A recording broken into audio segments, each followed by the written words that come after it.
Deus. Marcos capítulo 7, versículo 24 a 30. Eu sei que vocês ficaram de pé aí todo o tempo, mas vamos ficar em pé para ler a palavra do Senhor. Levantando-se, partiu dali para as terras de Tiro e Sidom. Tendo entrado numa casa, queria que ninguém o soubesse. No entanto, não pôde ocultar-se. Porque uma mulher cuja filhinha estava possessa de espírito imundo, tendo ouvido a respeito dele, veio e prostrou-se-lhe aos pés. Esta mulher era grega, de origem ciro-fenícia, e rogava-lhe que expelisse de sua filha o demônio. Mas Jesus lhe disse: deixa primeiro que se fartem os filhos, porque não é bom tomar o pão dos filhos e lançá-lo aos cachorrinhos. Ela, porém, lhe respondeu: sim, Senhor, mas os cachorrinhos debaixo da mesa comem das migalhas das crianças. Então lhe disse: por causa desta tua palavra podes ir, o demônio já saiu de tua filha. Voltando ela para casa, achou a menina sobre a cama, pois o demônio a deixara. Amém. Obrigado pela tua palavra, bom Deus. Que ela seja uma espada alguma, uma espada que penetre a nossa alma, a divisão das juntas e medulas, que ela seja apta para discernir as intenções e os pensamentos do nosso coração, que ela possa nos alimentar e nos fortalecer e nos levantar para a glória do teu nome. No nome de Jesus, amém. Podemos nos assentar. Eu queria conversar com a igreja hoje sobre qual é o tamanho do seu problema. Tá? De 0 a 100, que nota que você dá para o seu problema? 100? 90? 80? Qual é o seu problema de fato? Eu queria fazer uma outra pergunta. O seu problema realmente é um problema? Você acha realmente que a sua luta é realmente uma luta? Uma grande luta? É isso que eu queria conversar com a igreja. Existem algumas palavras no contexto hoje do cristianismo moderno, e essas palavras eu cuido que são até que ofensivas a Deus. Uma delas é: eu determino. Eu fico pensando, o que eu, como um pecador, como sou, posso determinar? Determinar o quê? Para quê? E para que propósito? Não é? Eu ouvi um pastor, há um mês atrás, e ele estava contando um acontecimento na sua vida. E ele dizia assim: outro dia, eu estava diante de uma pessoa possessa de demônio. E eu fui até ela com toda a fé e eu comecei a dizer: saia em nome de Jesus. Saia em nome de Jesus. E eu fiquei ali um bom tempo expulsando aquele demônio para falar: saia em nome de Jesus. Mas não estava resolvendo. Então sabe o que eu fiz? Eu me revoltei. E eu falei: sai agora. Eu te ordeno, sai agora. E o demônio saiu. E ele disse: às vezes nós nem precisamos falar em nome de Jesus. Eu quase caí das pernas, irmão. Quem sou eu para mandar um demônio embora pela minha própria força ou pela minha revolta? O que nós fazemos na igreja é sempre e será sempre em nome de Jesus. Em nome de Jesus. Não é?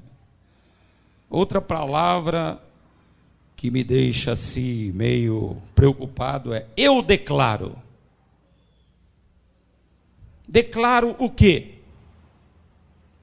Eu já vi muitas pessoas frustradas depois de orações, frustradas depois de irem à igreja, porque alguém disse: eu declaro sobre a sua vida.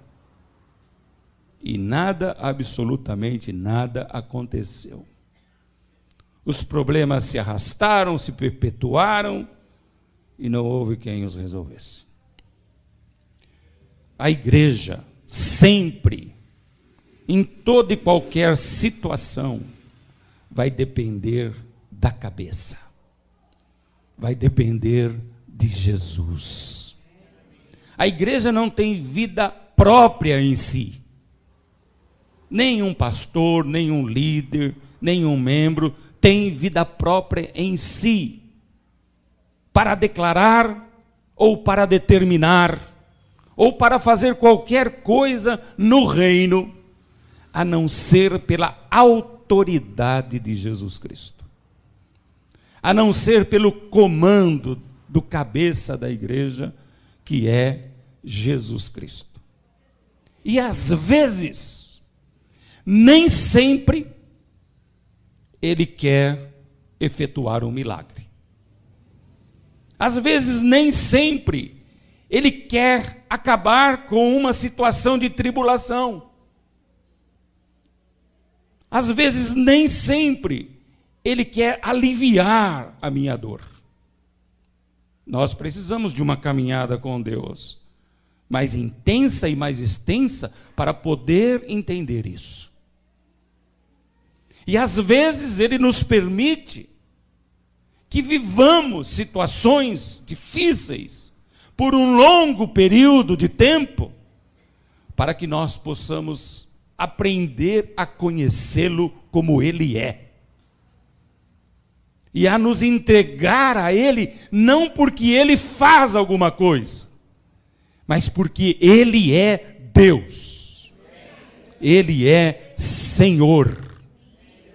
Às vezes ele deixa o nosso bolso furado. Ele permite tribulações financeiras na nossa vida, para nós aprendermos que ele é Jireh, aleluia. Que ele é quem supre as nossas necessidades.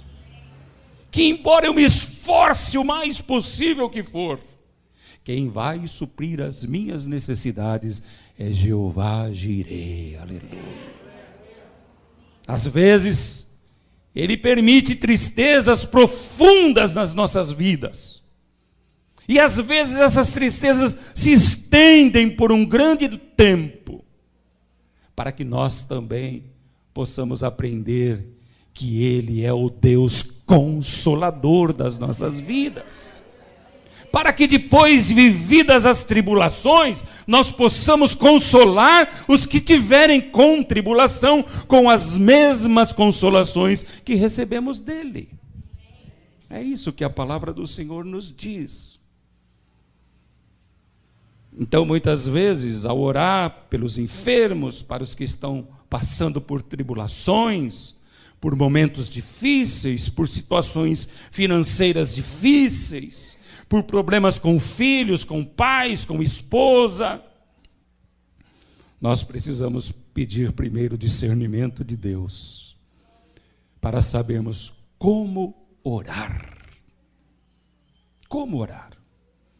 E também não permitir jamais que as pessoas dependam de mim para crescer, dependam de mim para confiar, dependam de mim para ter fé em qualquer situação.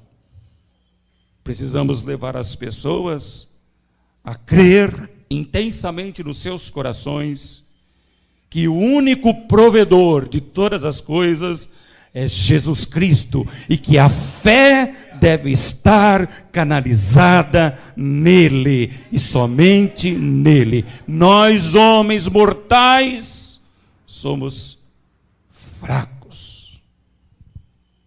Nós, homens mortais, precisamos de Deus. Sejam pastores, líderes Homens, mulheres, jovens e crianças. Nós precisamos de Deus. Eu gosto desse texto da mulher Ciro-fenícia, porque ela apresenta um grande problema dentro da sua casa. Quem é que nunca teve um problema dentro de casa? Quem é que não teve uma situação quase que insustentável dentro de casa?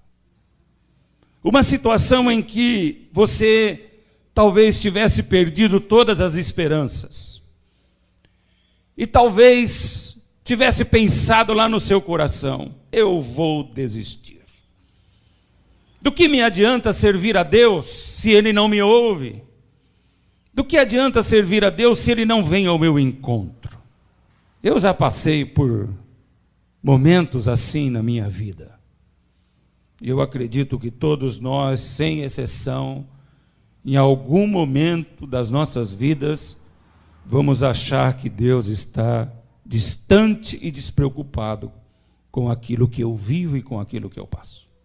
E talvez esta mulher Ciro-fenícia não tivesse mais nenhuma esperança para o problema que ela tinha dentro da sua casa.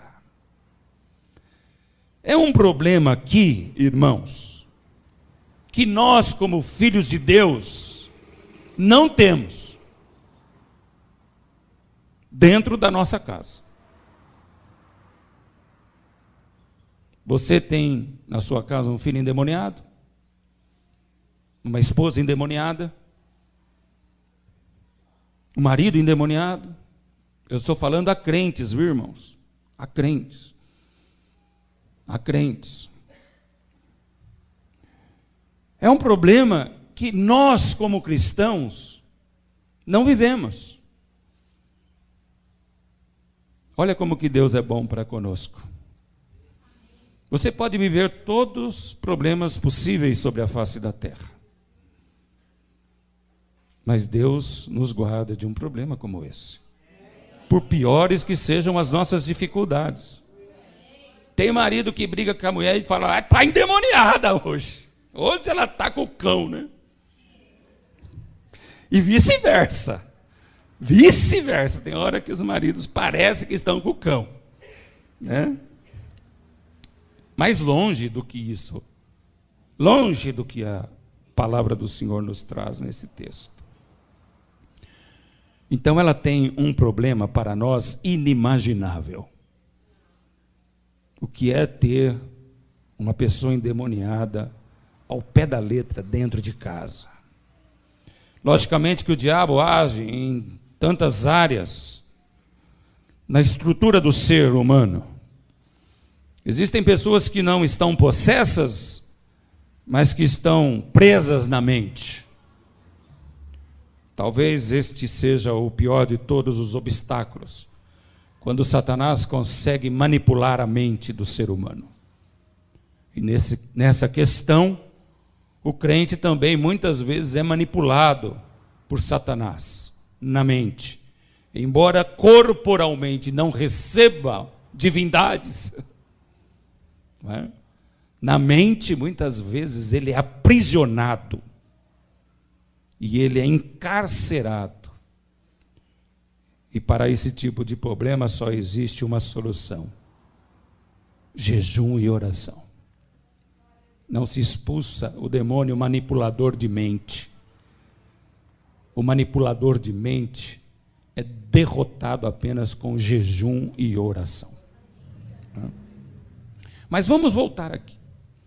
O problema é inimaginável, é insustentável, é crítico, mas raiou para esta mulher uma esperança.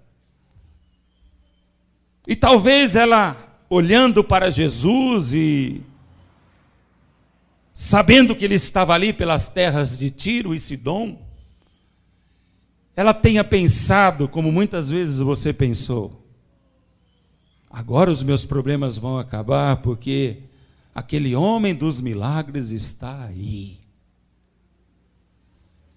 E ela, sem titubear, correu ao encontro de Jesus. Então eu queria dizer para você, se você tem um grande problema, o primeiro passo que nós devemos dar é operar a fé em Cristo Jesus. Correr para Ele.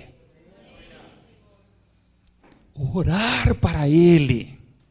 Buscar nele a provisão.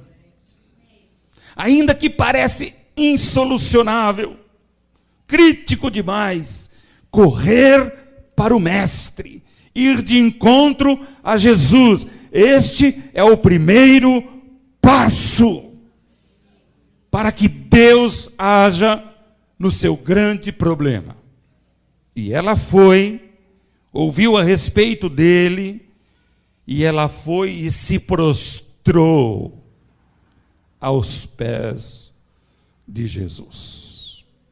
Às vezes nós queremos trabalhar com problemas gigantescos como meninos, como crianças. Nós precisamos trabalhar com problemas gigantescos como homens, como filhos de Deus. Nós temos que chegar com fé, ousadia e nos prostrar diante do Senhor. Não se é o sussurro, é a súplica da alma, é o grito do coração, é a mais intensa de todas as humilhações. E aquela mulher se humilhou. Este é o segundo ponto para quem quer resolver um grande problema. Corações orgulhosos não alcançam a mão de Deus.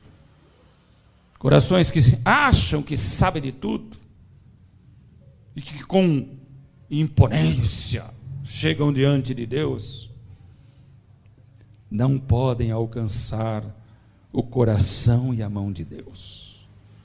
Ao mesmo tempo que eu me abasteço com a fé, eu me humilho diante do Senhor.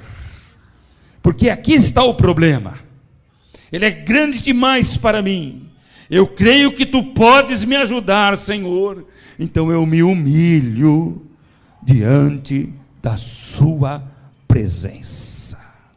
E esta humildade da mulher cirofenícia, ela começa exatamente no momento que ela se prostra diante do Senhor Jesus. Antes de abrir a boca para orar, estava operando nela fé e humildade. Dispor de todo orgulho, de toda altivez e se humilhar diante do Senhor. É como se eu chegasse diante do Senhor com esse grande e enorme problema, levantasse as minhas mãos, abrisse as minhas mãos e dissesse: Senhor, não tenho nada para te oferecer. Eu não tenho como pagar. Eu não tenho como dar nada em troca. Eu me prostro diante de ti, na minha insignificância, na minha pequenez, para te pedir e para rogar que o teu amor esteja sobre a minha vida. Aleluia, Senhor. E então, depois de se revestir dessas duas virtudes espirituais, fé e humildade, ela se dirige a Jesus. Uma mulher grega, cirofenícia, não era contada com os judeus. Ela rogou, diz o texto, rogou, suplicou. Do fundo da sua alma, ela se lamentou. E ela pediu: Senhor, manda embora da minha casa o demônio que atormenta a minha filha, Senhor. Às vezes, queridos, os problemas estão diante de nós. Nossos filhos muitas vezes não estão endemoniados, mas eles têm as suas inclinações. Eles têm as suas deficiências. E nós, como pais, muitas vezes aprendemos a conhecer os nossos filhos desde pequenininho e vamos acompanhando o caráter que está sendo formado. E muitas vezes nós nos amedrontamos com palavras que saem da boca dos nossos filhos pequenos. Nos amedrontamos com a atitude dos nossos filhos enquanto eles estão crescendo. E nós falamos: Senhor, mas eu estou fielmente ensinando o meu filho na tua palavra, eu estou orando com ele. E mesmo assim você começa a perceber as nuances dentro do espírito dos filhos. Coisas que você percebe que no futuro vão trazer grandes problemas para a sua vida, principalmente espiritual. E principalmente num tempo de apostasia que vivemos hoje, em que pouquíssimos pais, pouquíssimos irmãos, ainda se sentam com seus filhos para ler a Bíblia para eles, para ministrar a eles e para cantar louvores com eles. Incentivando ainda muitas vezes os próprios filhos aos prazeres da carne, a viverem a glória do mundo.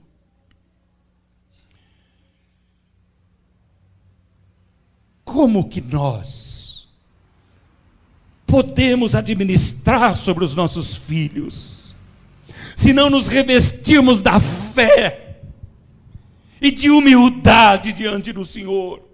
E suplicar, e orar, e buscar o Senhor por eles. Como é que eles serão alcançados? Só existe, eu vou dizer para você, irmão, só existe uma pessoa, duas pessoas, às vezes só uma, que pode salvar um filho das garras do diabo. Não é o pastor da igreja, nem o líder da igreja, é o seu pai e sua mãe, crentes em Cristo Jesus. E se ele não o fizer, ninguém poderá fazê-lo. Ninguém poderá fazê-lo. O pastor pode ajudar, o líder pode ajudar, a igreja pode ajudar. Mas o poder da oração de um pai e de uma mãe, revestido de fé e humildade, abala as estruturas do inferno e toca na mão de Deus. Aleluia! Glórias ao Senhor. E aquela mulher então, ela foi e rogou ao Senhor que expulsasse o demônio da sua filha. Jesus olhou para aquela mulher e viu que ela era Ciro Fenício. Quando você chega diante de Deus, você não chega com esperança, Patrícia? Você não chega com esperança, Welton? Sempre, não é? Não é assim, Adilson? Quando você vai orar pela Maria, pela sua mãe, não é? Não é com esperança? Quando você tem os seus problemas, né, Cristina? Você chega diante de Deus com esperança, com fé, né? Deus vai agir, Deus vai ouvir a minha oração, Deus é fiel, oh glória ao nome do Senhor. Aí essa mulher chega diante do Senhor, viu, irmão Valdir Geraldo? Viu, irmão Valdir Bento? Ela chega diante do Senhor e roga. Jesus olhou para ela e falou assim: deixa primeiro que se fartem os filhos, porque não é bom tomar o pão dos filhos e lançá-lo aos cachorrinhos. Você é um cachorro? Por que Deus está demorando para responder a sua oração? Você é um cachorro? Você é um cachorrinho para Ele? Precisamos entender que filhos são os judeus e cachorrinhos são os gentios. Ele veio para o judeu, mas o judeu não o recebeu. Mas a todos, então, quanto o receberam, deu-lhes o poder de serem feitos filhos de Deus, a saber, os que creem no seu nome.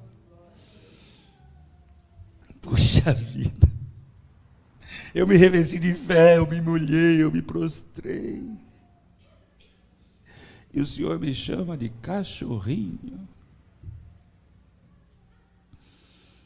É isso que o Senhor tem para me oferecer?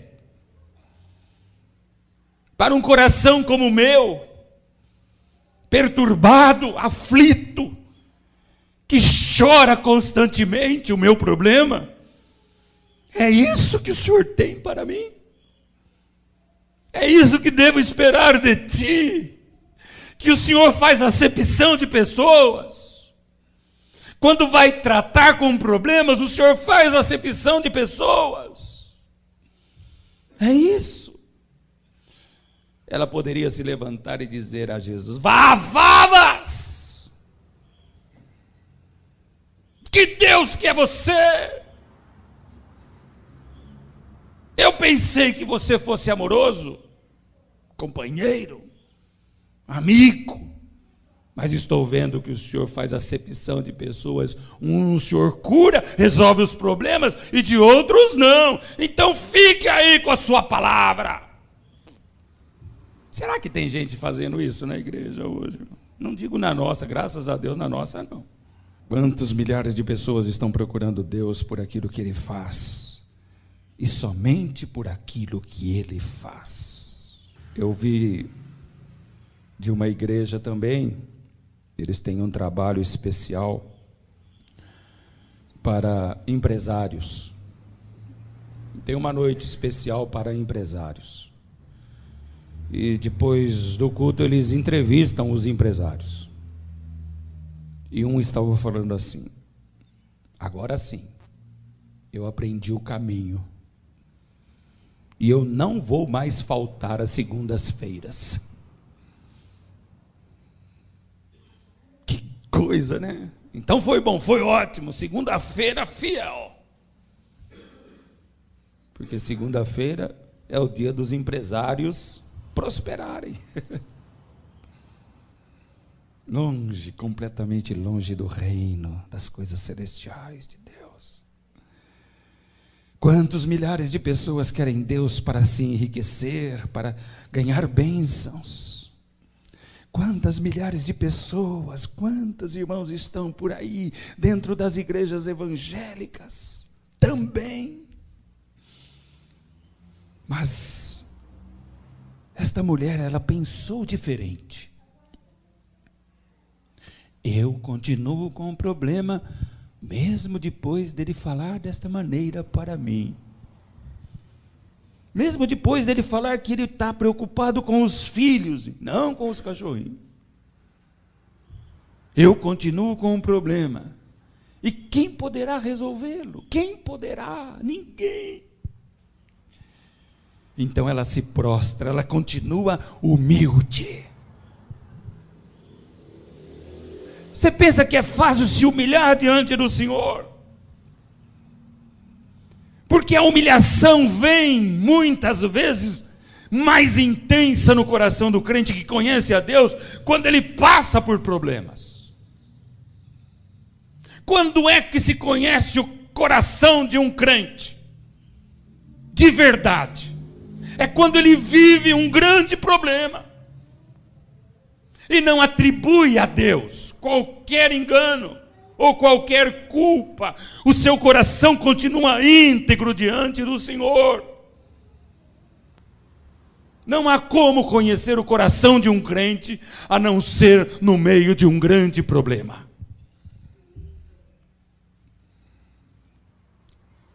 E aquela mulher então, ela continua prostrada, e o esmagamento do seu eu, no esmagamento dos seus sentimentos, de tudo que havia nela, ela olha para Jesus e diz: mas os cachorrinhos comem das migalhas que caem da mesa dos filhos. Aleluia. o terceiro passo para você alcançar o coração de Deus, além de fé, de humildade, é perseverança. Você precisa perseverar, não desistir, por um possível não, por uma possível demora.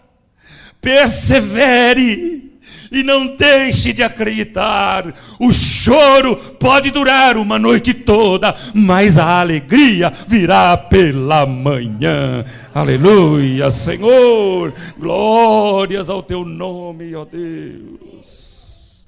Persevera, para que você possa ver o sol brilhar pela manhã. Se você não perseverar, você não conseguirá ver o sol brilhando de manhã. Nós estaremos numa redoma de choro incessante, de melancolia e depressão. Mas persevera, que Jeová Jiré te ouvirá. Jeová Rafá te curará e levantará a mão sobre a tua casa e restaurará todas as coisas. Aleluia, Senhor.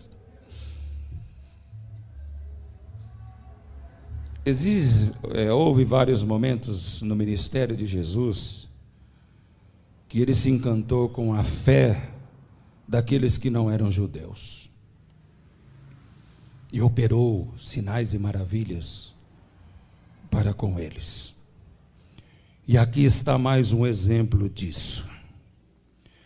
Jesus se admirou daquela mulher, e ele leu no seu coração: fé, humildade e perseverança, para que o problema da sua casa fosse resolvido. Fé, humildade e perseverança em Cristo Jesus, o Senhor.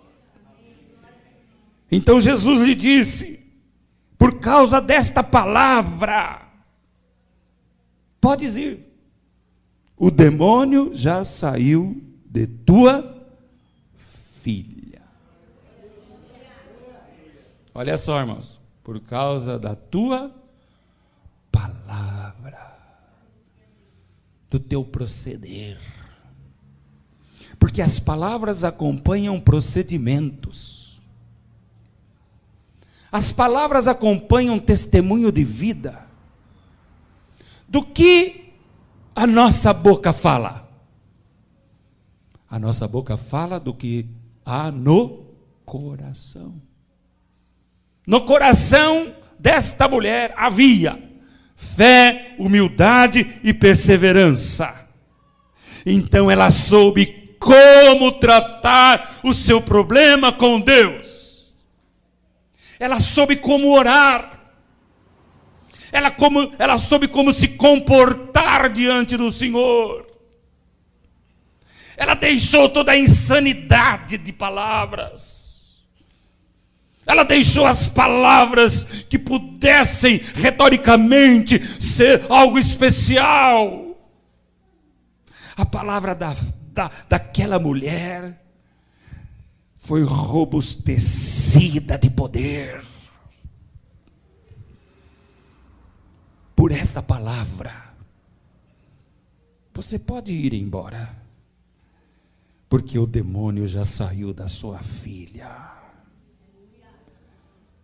Ela estava com a filha ali no local?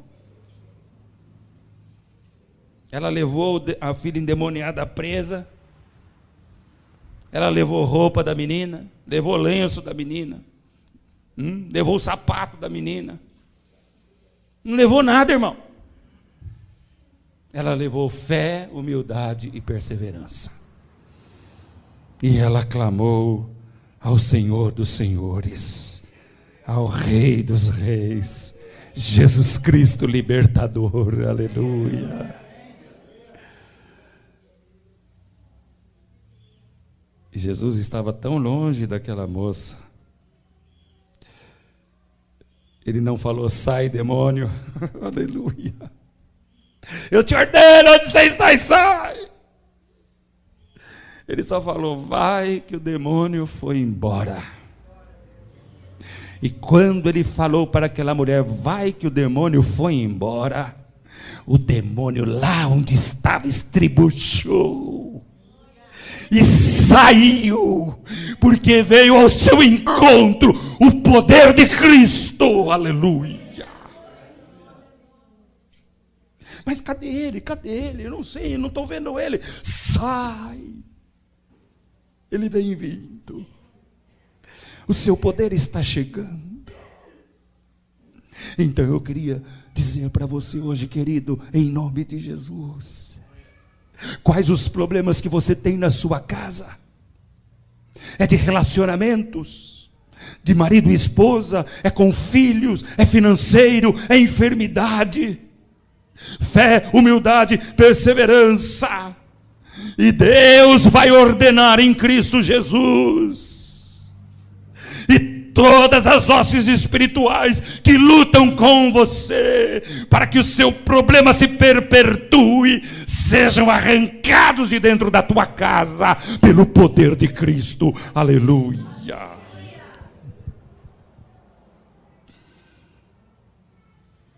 A salvação é pela graça, não é verdade? A salvação é pela graça. Tudo é pela graça. Mas existem situações na nossa vida que nós temos que fazer a nossa parte para que a mão de Deus se mova em direção a nós. Ao coração contrito, Deus não abandonará.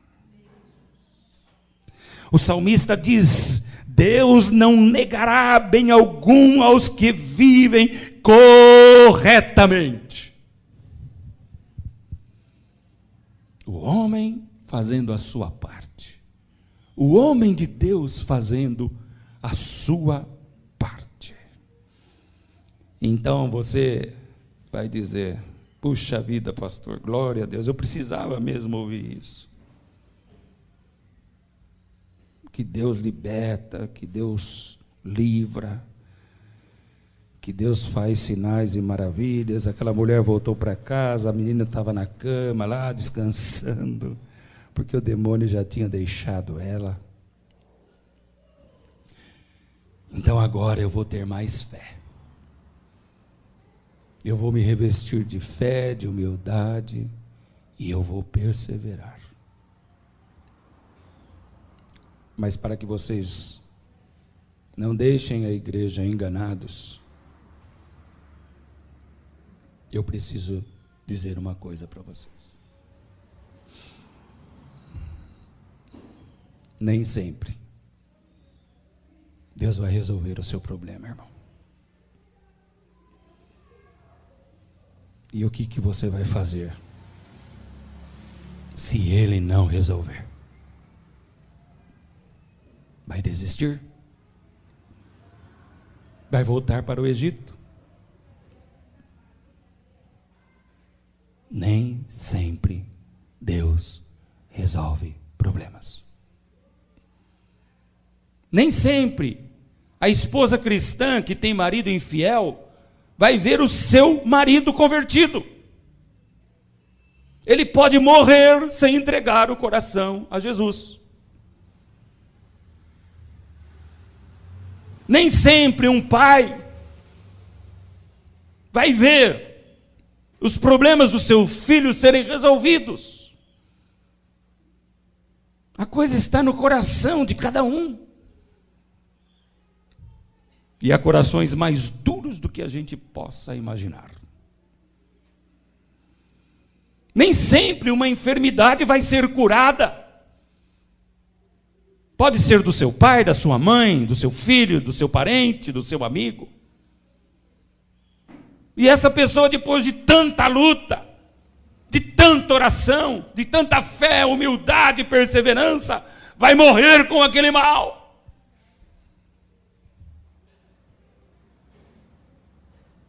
Por que eu estou dizendo isso? Porque nós não podemos nos iludir com um Deus que é mágico, que tem uma varinha de condão e que vai sair resolvendo o problema de todos os crentes na face da terra.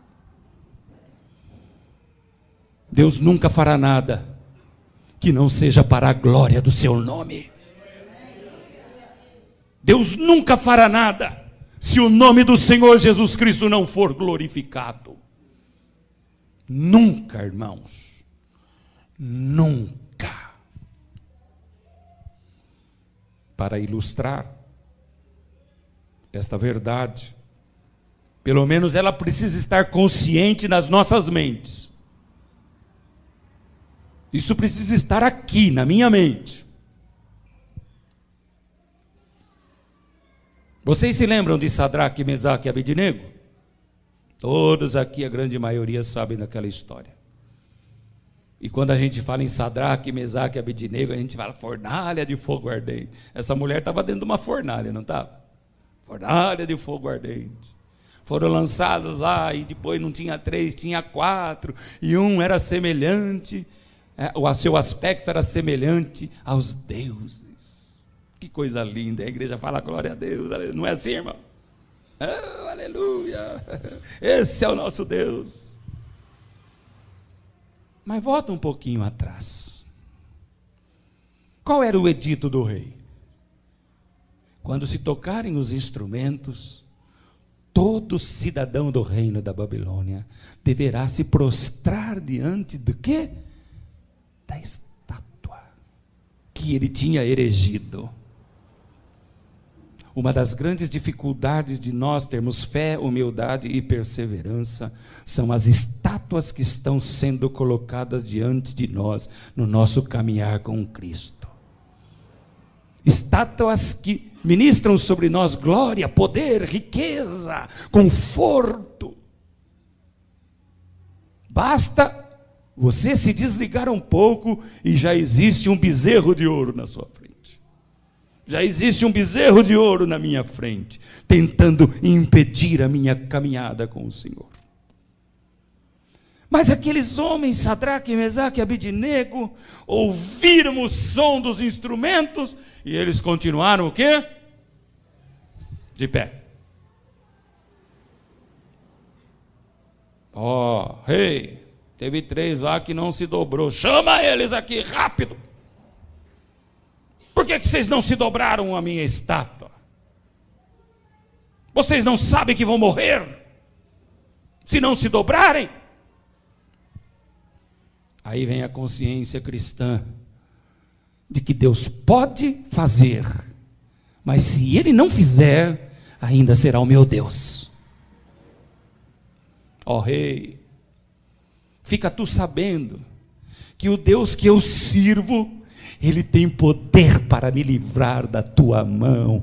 Aleluia. Essa consciência cristã deve estar na nossa mente, no nosso coração. Não se dobre à estátua, irmão. Não se dobre ao bezerro de ouro, irmãos. E isso eu ministro no meu coração agora, como pastor de ovelhas. Não se dobre a nenhuma estátua e a nenhum bezerro de ouro neste mundo, a não ser o Deus da glória, ao eu sou. Fica sabendo, rei, que eu sei que o Deus que eu sirvo, Ele pode me livrar do teu poder e da tua mão. Mas, se Ele não me livrar, olha a consciência, irmãos. A vida cristã é muito mais do que receber bênçãos de Deus e estar na igreja porque Ele vai fazer alguma coisa por mim. A consciência cristã é uma vida aos pés do altar, em adoração, em sacrifício vivo. Se Ele não me livrar, eu não me dobrarei à tua estátua, ó Rei. Se Ele não me livrar, eu não vou me revoltar. Se Ele não me livrar, eu não vou falar mal dEle. Se Se Ele não me livrar, eu não vou ficar decepcionado. Se Ele não me livrar, eu não vou ficar emburrado. Eu não vou levantar contra Ele lamentações. Se Ele não me livrar, eu continuarei servindo, porque Ele é muito mais do que bênçãos e milagres. Ele é Deus, aleluia. Ele me comprou com o seu sangue, Ele me revestiu de glória, Ele sarou as impurezas da minha alma e do meu coração, e todos os pecados que estavam alojados dentro de mim, Ele os retirou pela sua misericórdia e pela sua compaixão. Eu sei o que eu era e eu sei o que eu sou em Cristo agora. É isso que me prende ao meu Deus. É isso que me prende à igreja. É isso que me faz cantar. É isso que me faz louvar. É isso que me faz adorar. E enquanto o problema continuar insistindo, eu vou dizer: eu só tenho a Ti, Senhor. Eu só tenho a Ti. Eu estava cantando esse hino agora, irmãos. Só tenho a Ti. E no fim ele diz: Jesus, meu coração. Como que é? Vive por Ti.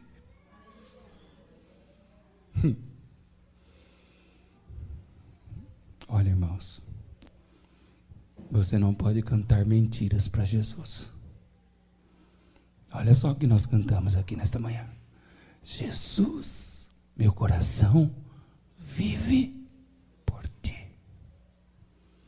Não vivo eu, Cristo vive em mim. Eu sou exclusivo de Deus. Eu vivo só para Ele, para o seu louvor e para a sua glória. Eu não vivo para satisfazer a minha vontade, a minha carne, mas eu vivo para satisfazer a Ti e adorar a Ti acima de todas as coisas. Para problemas grandiosos, emergenciais, que estarão sempre diante de nós, corramos para Jesus, com fé, com humildade e com perseverança.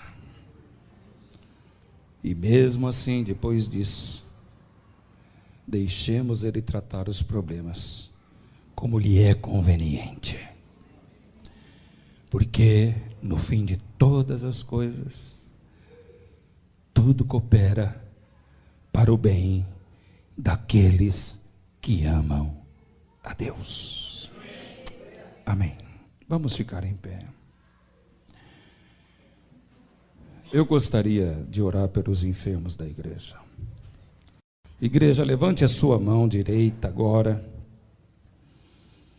A destra do Pai está sobre nós agora. Irmãos, vocês que estão aqui na frente, fé, humildade e perseverança, em nome de Jesus. E a igreja vai começar a orar. Ora, igreja, ora em nome de Jesus.